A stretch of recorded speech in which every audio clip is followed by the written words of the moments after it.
Now, welcome again. Today, I'll show you the difference between the average values and the local values and what are the relationship between different parameters which we use in the calculations of convection. Now, if you see, there is a process, if you call it as for the forced convection.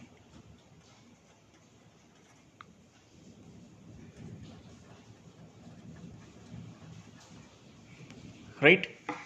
Let's take a plate and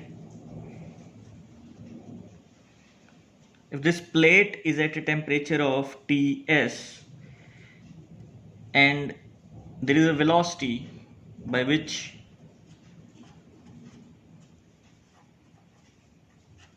and with the temperature it is flowing on this plate, right? And we are taking the example when Ts is greater than T infinity, right? And when I have to take a value at this particular x, right? Let it be x1, and if I have to take the value of x, let it be x2. So these values will correspond to the local values of this plate. And while if I take the value of at x bar, then it will be the value which we call it as an average value, right? So in our concept, if you see that we are getting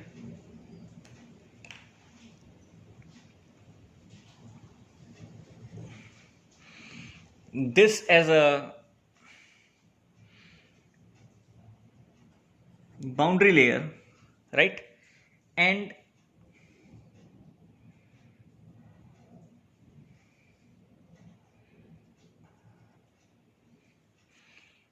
this we get as a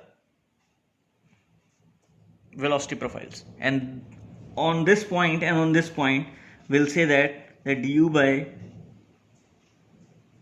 dy will have a 0. So we are talking of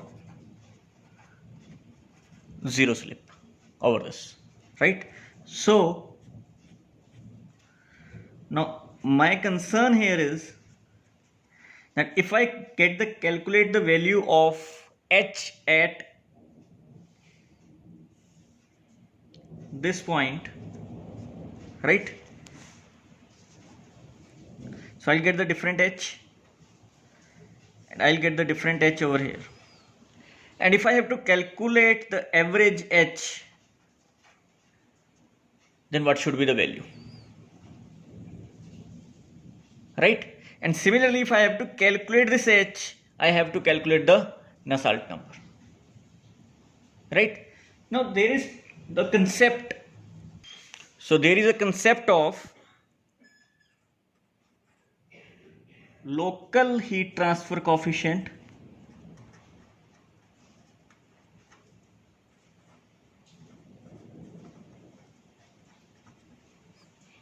and the average, which is the mean heat transfer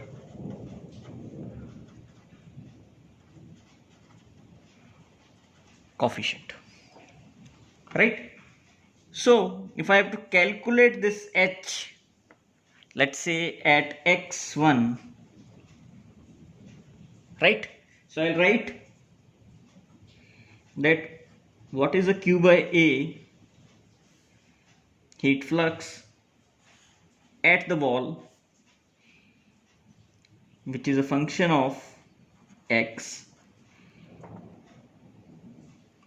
right, divided by Ts at particular x,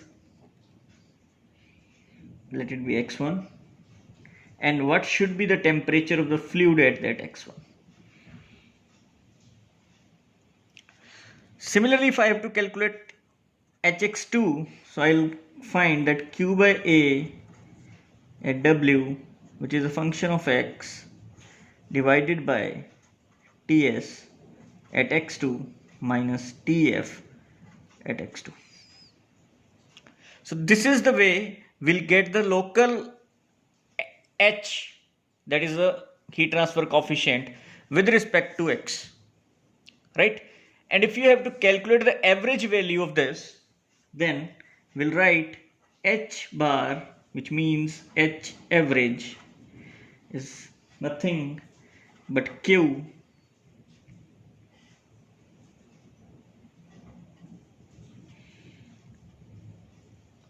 upon area. Now the whole area will be considered into ts bar minus t of infinity in our case by bar, right? So this is how we get the average values and the local values in this. Now as we derived, so as we find the relations which are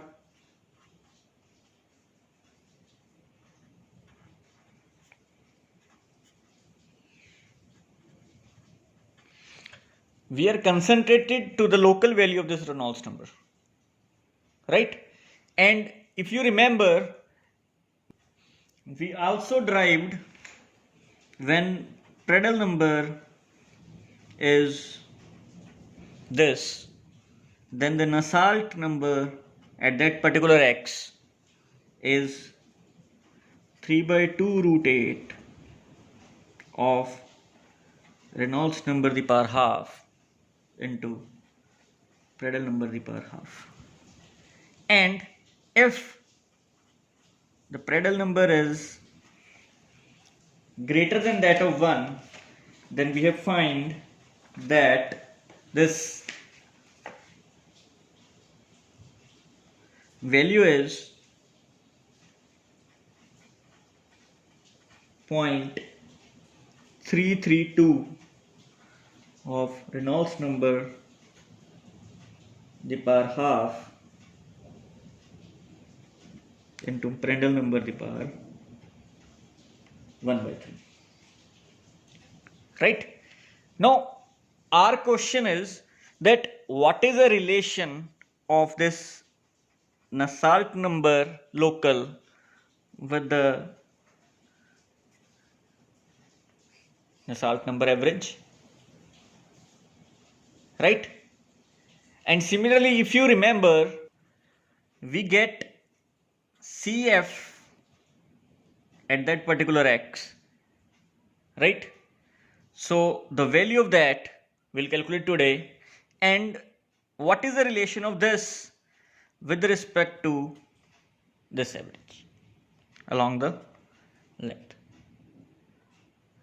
right? So in today's we'll find the certain relationships between the average values and the local values with respect to the cases which we have derived in our previous lectures, right?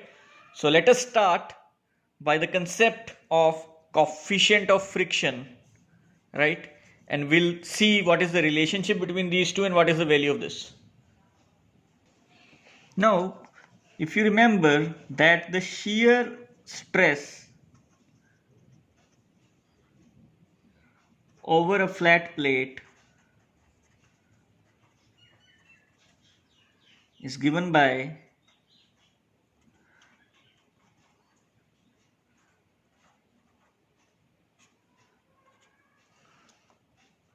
right, and we know it very well in the previous lectures.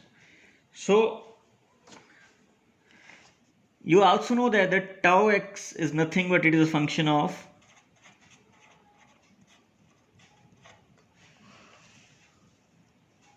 right, and this is the relation which we found by using that von Karman's solution, right? So if you do du by dy of this, it will be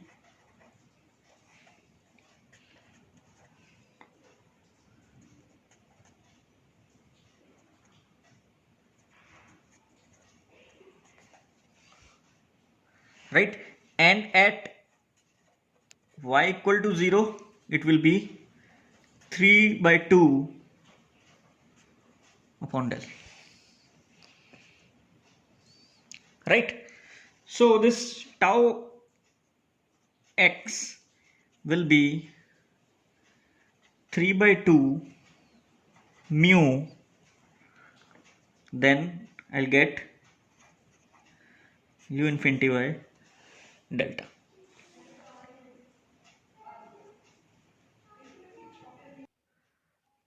Now, if you see this, you know the value of this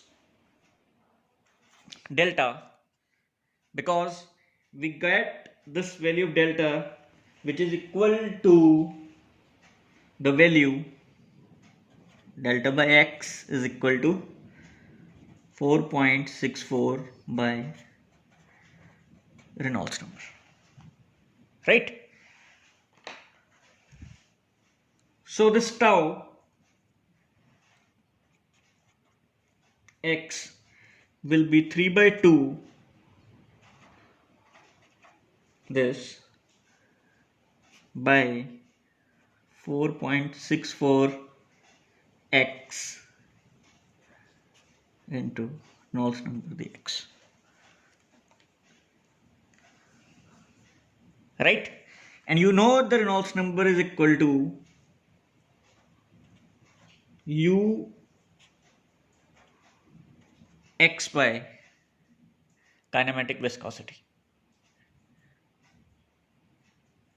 right? And if you put these values in this, then you'll get tau as 0.323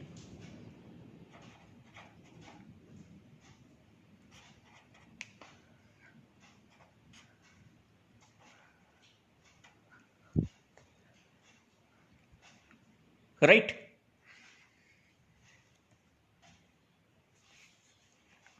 And if you equate this value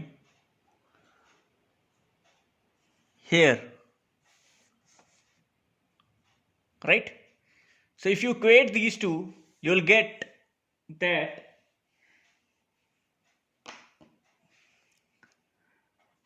the CFX rho is equal to 0.323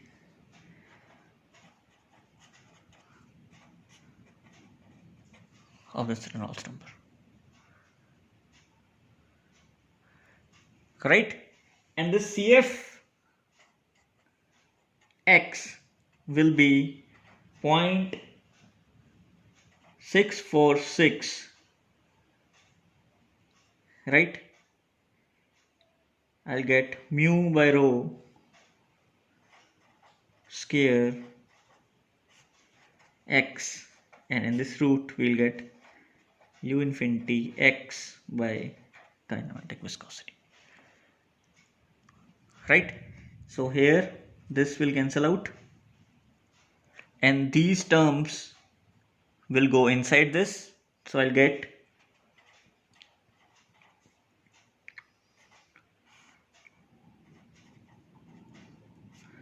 so this will be omega square x square rho square, and this will be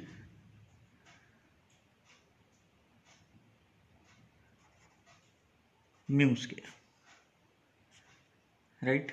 And we have this on down.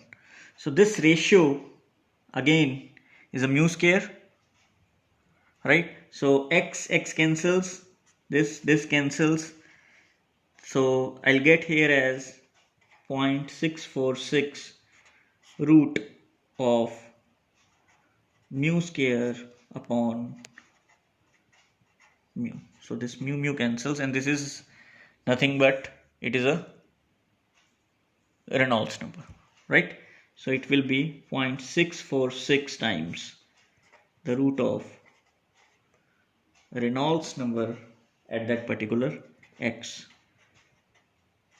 So this is the value which will be used in many of the numericals which we solve during this series of convection, right? And now we have to find, this is the local value, right, of this coefficient of friction. Now what is the value of the average of this? So to calculate, so for the average value of this, what I have to do? It is nothing but 1 by L, the integration of 0 to L of Cfx times dx, right? And what is the value of Cfx? It is 0.646 by Reynolds number into dx, right? And if you see in the Reynolds number we have a value of x, so we'll write this, we'll say this will be coming out, so it will be 0.646 by L, 0 to L, so this is nothing but mu by u infinity into x the power half of dx, right? And if you integrate this in 0 to 1, so it will be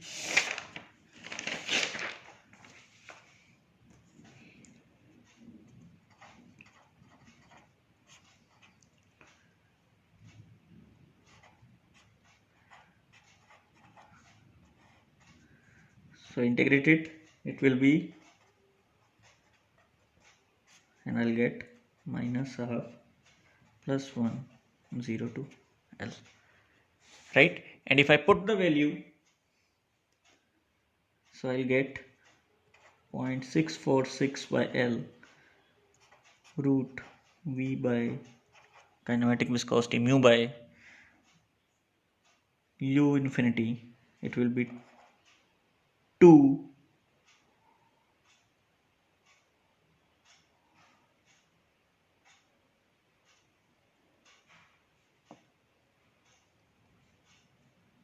x to the power half, right, to the limits 0 to L. So it will be 2 into 0.646 by L root L the half. So this is L the power 1 and this is L the power half. So it will be again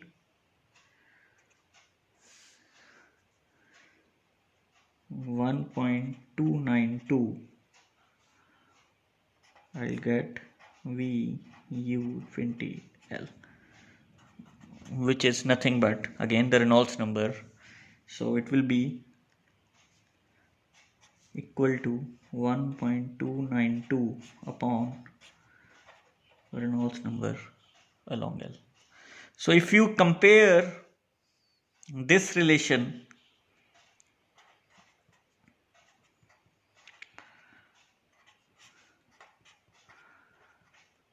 by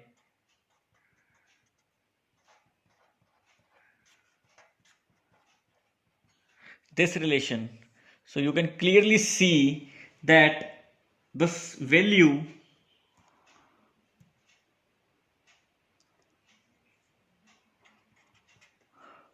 is nothing but it is the twice of Cf,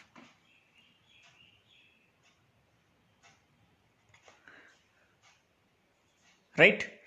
So this is a very important relationship in this, that Cf bar is nothing but 2 times of Cfx. So once you get the value of Cfx, you can easily get the value of average coefficient, local average friction coefficient, right? And similarly, if you have to calculate it for this Nusselt number, right, whether it is this for this value or this value, right? So it is also, we can say, if you have to calculate the average Nusselt number along this length, so it is nothing but it is also the twice of the Nusselt number, right, at the local value. So for that thing, again you can prove with this simple mathematics, that is of dx, right? And you know the values of the two cases. So while putting those two cases, I'll solve it for one. Let it be, I'll solve it for 0.332 Reynolds number the power half into Prandtl number the power 1 by 3 into dx, right? And if I solve it, it will be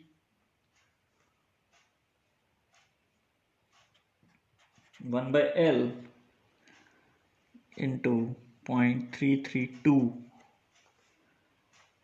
Prandtl number the power 1 by 3. Reynolds number is what? U the power half by kinematic viscosity the power half 0 to L x the power half of dx, right? Because we can write this Reynolds number as u x by mu, right? And if you solve this term here,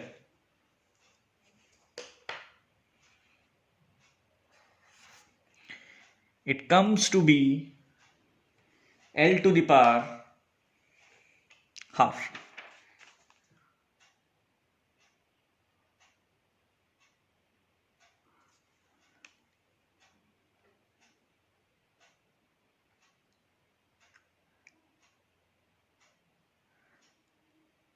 Right? So let us solve this. If I solve this, it will be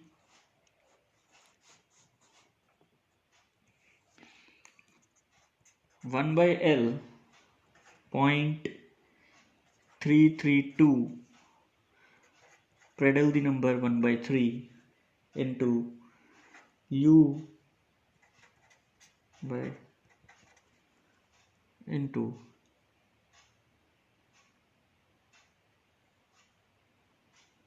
2 times L to the power half. So it will be 0.664 Prandtl number the power 1 by 3 into Reynolds number the power half. So this is the average Nusselt number. So average Nusselt number is nothing but 2 times of the Nusselt number at that particular x, right? So why we need this average value of this Nusselt number? Because this average value of this Nusselt number will give the average value of this overall heat transfer coefficient. And when overall heat transfer coefficient average value we are getting, then we are able to solve that Q is H average A of T S average minus T infinity, right? So we are able to calculate the heat transfer through the entire surface. Rather than getting the heat transfer at a particular point, we are able to solve it for heat transfer at a particular level.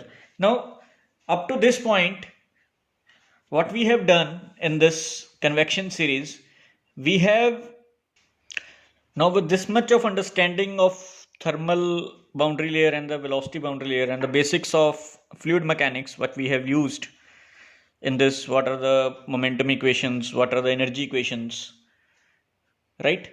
So now we are able to start the convection, really convection, which are important for our examination point of view, which may come in your final examinations, right? So we'll start with the convection.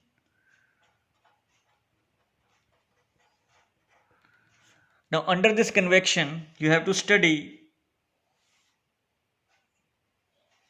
the two modes. One is the forced convection and one is the free convection, which we call it as natural convection, right? And under this forced convection we'll do the two types of problems. One are related to the external flows, one are related to the internal flows. External flows means to say you have a flat surface, right? There is a flow along it, and how this will work, which we have already derived in this case of the flat plate. There is a situation which you have the blades, right? So here also there will be the boundary line which will be formed, right? So these are the external flows. In internal flows you have a situation of a parallel plates, right? Then you have a situation of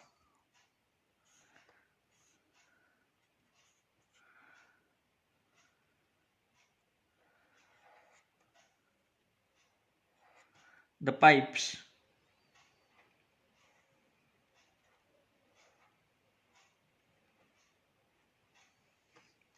right? So what kind of flow is in this?